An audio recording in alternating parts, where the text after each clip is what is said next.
kan thu rei da viewa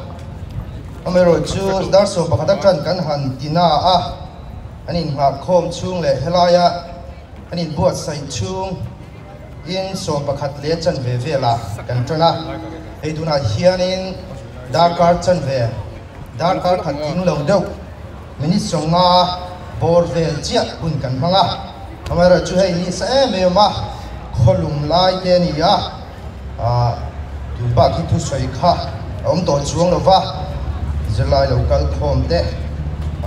kan zo tre kan ti lai kha kan soi ma sa duwa ama sai ku chairman le kan mi sombi MSU regional headquarters lunglaya kan suai tu te Zoro divisional headquarters lunglaya kan suai tu te kan advisor te lunglay government college zirlai te government Jebona college zirlai te Mizoram polytechnic lunglay zirlai te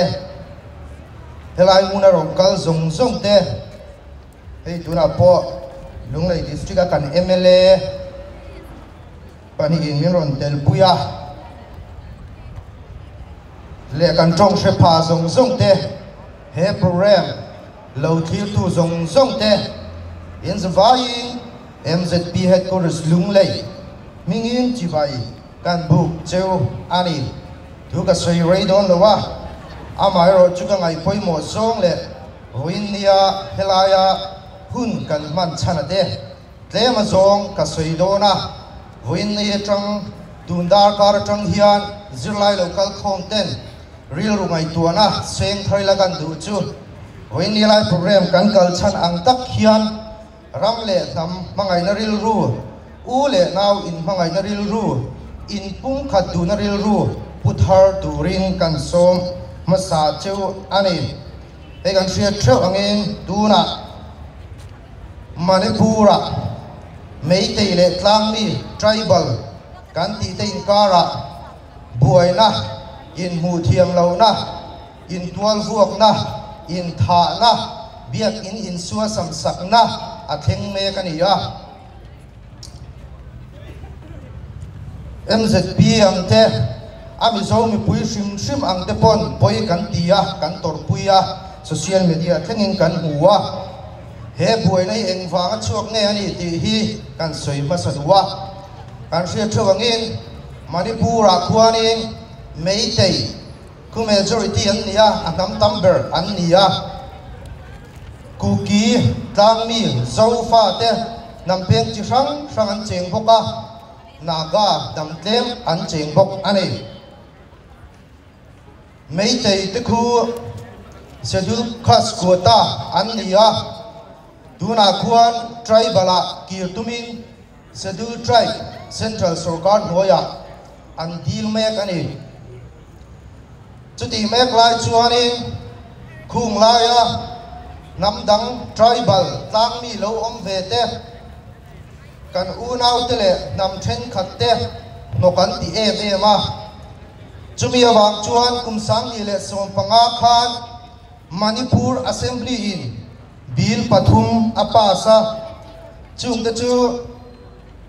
the Protection of Manipur People Bills 2015 the Manipur Land Revenue and Land Reforms Bill Amendment 7 Amendment Bill 2015 the Manipur SOC and Establishment Bill 2015 te an pass thara khung laya tribal omtan chuanin bill sakai thi hialani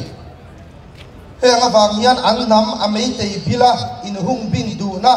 Manipura ameitei bil te India constitution in aphal mi alo asa khobila du na ani ti hiam zet pingai dan ani ya chu wang chuan he boina le har sat na hi alo chuak ta ani ya Manipur sarkar hian India constitution zalovin kulaya Tlangmi te chunga Tlangmi kan unau te chen na area zong khu forest reserve area puangin mihring chen phallo na puan atum meka chumi yan hi wang chuanin kumsang ile sompanga khan he buai na hi lo in tran dei to ni tun na ya social media trend khata tu te dik lo mo tu te pol dik lo mo a tu thang te ma amaro chu hei hian ni lo ni sangli som panga chunga Manipur Assembly in bill thar apas chunga lo in tran to ani ti kha wine kan soinon duwa zirlai te pon kan hriat apoi mo ani chumi ani wang chuanin du lo lan tirin mi pakuala in nunna sangli som panga khan an lo chan to a me itum sangli le som ni pathum tun thatir maya khan kulaya tlang mi tribal kan unauten hemi bill reserve forest area an du lo lan tir man peace rally an huai hota chulaya chuanin boina siam tum an nilova an chen na area te pile puchanga an lo chen to na area hum hi man du wang ani chumi chu chodulama ranglung takan ong lain mei teiten lo ti boin boina alo chok tana ela yanin Manipur sarkarin atumbera chu kulai rama namdam chen ve aphal lo ni ti hi MZP ngai da na hi a chu wangin kan tlang mi kan unauten an tur na sa ma abik takin nichina de po kan ngai thak tong khan biak in hial suasam ania kan shia dangin Manipur a thuanin Hindu le Christian sa khua 41% le tlem ve ve anoma in zat thuak ania amaro chu meitei kulaya ram nei tu nia in chala te Hindu sa kho bitu an lo ni miaw wangin ke ni tlang mi Christian kan lo ni veka wangin aturna kan ni a amzoram mi puiten kulaya kan unaute tor na hi kan tor pui tak zetani di po hi kan soilang duwa Manipur sarkar hian wira yan lo shria se kan duwa chu khung laya kan unaute kan chipuite thawang hi mizo mi puite hian kan hau tlatani ti hi lo shria se democracy nuaya chuan in tukang taka rorel turin tuna Manipur sarkar phongwon mek tu te kan ngel bok ani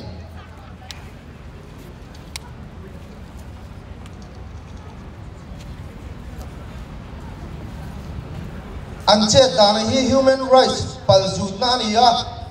nu naw am zualwa talle upa meichia an soi chuang lova tuna yanin internet an shut down na enge thil kheng engtenge kheng ti hi kan shelawani amunom kan thiante hanin biak thei zo chang ma kan in biak chuan internet te facility te hi han upgrade se internet han man thei selang chuan hei a hianin thil poina sa sok athengang ti hi an rin dan ani a chu wang chuan thil tam tak in thup ala omani helai mizorama omte pon Manipur boina chungchanga hian tong trai na Christian kan niangin khulaya remna le muana om theina tura voinia program kan buat sai ang taka tong trai na po remna le muana om theina na voini tram tun huna tram hian nasale zuala kan dil pui an ngai tak zetani mizo nam chungchang tlem han tiri trai kan thria a hei mizo te hi India independence India in Abu Makan Abu Nuwa aten Myanmar rin lu kan nia Myanmar om te chu Myanmar ko lo han ko dan chuan chin mi ti nan ko me ya chu tiangin Bangladesh kan unaute bom le pang le zona tha tam tak an om mek boka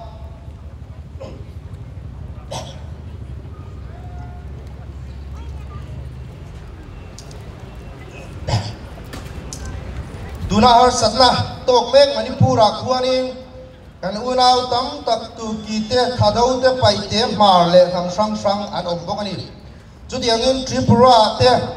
zampui tlang dunga te kan unaw te Mizoram chung ong silo an oma chu tiangin Assama haflong tlang dunga kan unaw tam tak an om boka MZP chuan Paul Hiltum som pakhat anai zinga som na le som pakhat na ti hian in ziaka zofa nam sang te ro rel na pakhat noi om hi a bei sein pol thil tunga po ada zofa tang sang mi ten har satna an to chuan zirlai pol te kan che chuak thin ani heng te hi a thiam lo pol an om thina amai ro chu pol thil tunga om ani vio wangin ramin amamo na te namin amamo na te a che chuak thin ani tun lai thang thar tam taka le kan ruan u zo ka te po Mizoram chung chawa cheng te hi mizo te emo ti kan tam lu to ka hi kan in en fi anga ya Mizoram chunga chau ni lo hianin ram ri min dai dan wangin tuna kan soita mun sang sanga khanin kan u nau te kan chi pui te an cheng ani kan chen na mun zirin nam dang ten min kau da na dang mai chawa chu diam che chuanin mun khada cheng lo na chu kan ko sak dan te kan lu dan te kan nei le in te le kan trong mang te po lo dang lam ve zo ve dawa ama se hi zirlai polin kan ngai dana chuan in u naw na hi trong awanga omani lo ti kan pom dan ani ya kan in u naw na tak zo ka chu thisena chul khat chua u naw chin lung chua kan ni na hi kan pom dan ani wen ya zirlai lo kal khom te kan trong se pha te point hei se thar le ila Mizoram chunga cheng te chau hi mizo kan ni lowa eng tik nia mo chuanin pathianin tlang sang om te mun sang om zo fa te hi ming thar te po min lak pe mai thaya trong thar te po min lak pe mai thai tu trong ber nge kan bang am ti po kan la soi thai lo lai trong mai nge trong kan ne ya mara trong nge kan bang am pai te trong nge lu sei trong nge tu na trong kan bang me du lian trong hi kan bang am ti te po nakina chuanin mizo nam thar hi zo fa sang te lung ruwa ta kanin zong khom huna ala piang nge don ani ti hi MZP zo zilai pol thir dan ani a chumi ni wang chuan voin ya po hian helai huna kan unau te tor na shria in an thawang hawin le kulai rem na le muan na awam vat thei nan he hun hi buat sai kan ni mizo te hi pathianin min en kol na hi alu me in kan shria a Myanmar Buddhist tam tak om nan duaya chin kan unau ten oma judi angin Bangladesh sa Muslim le Buddhist om na kan unau pang le bom le chipeng dang ten oma Manipur a te ponia Hindu om na chuti rualin ke ni Mizoram ngei te po Hindu tam narma om kan niya amaro chu pathian yan sofa zong te hi sa ko pakhat nuaya Christiana min da ve kani chumi chuan alan tir chu pathian yan dunin huna hun sanga omri ma ila nakina chuanin ro re na pakhat nuaya min la hum khom don ani ti hi kan ngai dan le kan kal pui me in lung rual tura ma kan la ka po ani ti lai kha se thar bogela kan soi duwa tuna har satna boina Manipur chom na tok lawa kan shia dangin covid in trantira Myanmar an boi masavera kan unau tam ta an run ral ta na Mizoram NGO sang te kau sang te Mizoram mi puile USA cha kan unau te Australia cha kan unau ten ral ta te chom dolin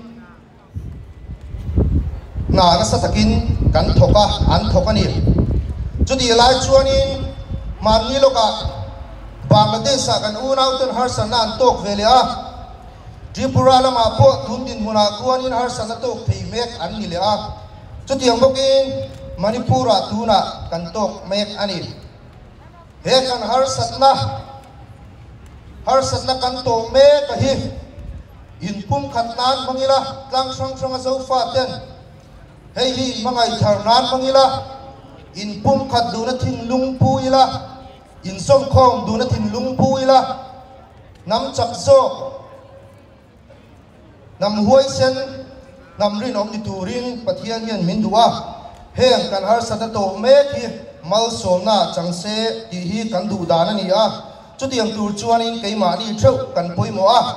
helai ram chunga an chen lo wanga an trong alo pai do wang te a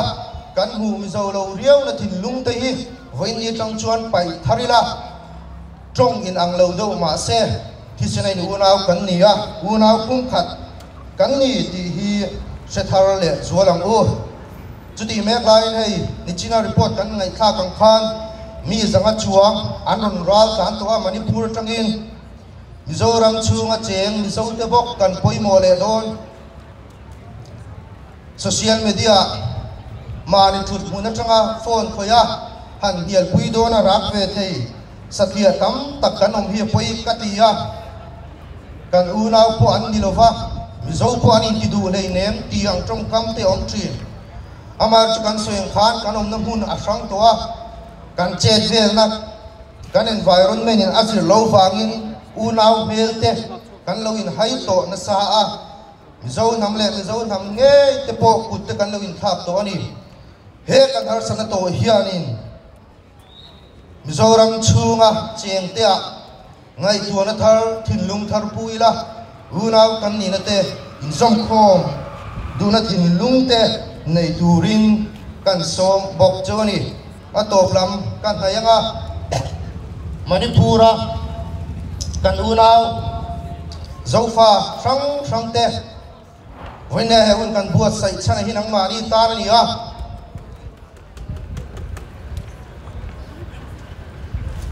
chel taka lo ama mani le lo te mani ram te mani ham te mani fa te mani nam pui te lo vong hima hoi sen taka ma lo la a har sat na in to te po hoi sen taka lo ma chon zel turin kan som cheu ani in tan zoramam zofa te Mizo te kan ding renga har sat na eng po to kula atul huna cha chuak thei turin kan renga ni ti min riat sakula chu ka tu top na kan soidu ani to bera chuanin hei ni sa a kan lunglei district a kan MLA panin hei meron tel puya an chunga po lom thu kan suya hoin ni sirlai ong kal khom zong te ni sa amai ro chu he ni sa kan torna helai muna kan hun man hi thon lovang ti karinga he hun kan man atang hian in lung rual na te in som khom du na te le trong trai na te po hulai Manipur boina chi le chin kar boina te alo ria rem na le ngwa na thatak ne na pangai taka akal le thina tura winni trong tundar kara trong trai na sa thau turin kan som chewani zirlai te ram le nam ta na ngai tuana ril ru puwa ke mani chau ni lo he ram he namadam lo chuani ka chun kwa các family các cầu san các sa khua kan khota ga dam don lo ni ti chia a he ram le dam na tura ril ru puthar turin kan som chewani he kalome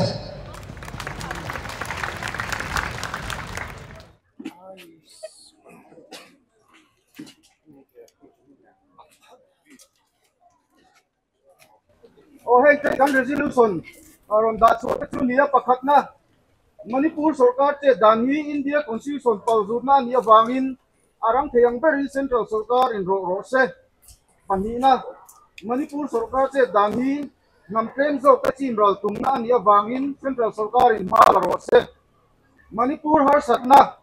buaina thengme ki India dan pui constitution of India nuaya freedom of religion kal ani awangin danangin central sarkar in mal ro se pangana chi le chi in kara in huan na khen chan chiang taka chui ni se amo phul tu te semna pek ni ro se parukna chiat tok chung ke ne na jang na dom na pek ni se liam tur te cham dol na Manipur sarkar hian pero se yani khang te kan resolution te chu ni ya kan pom kang thei le chu kan ban ding lam phar thawang o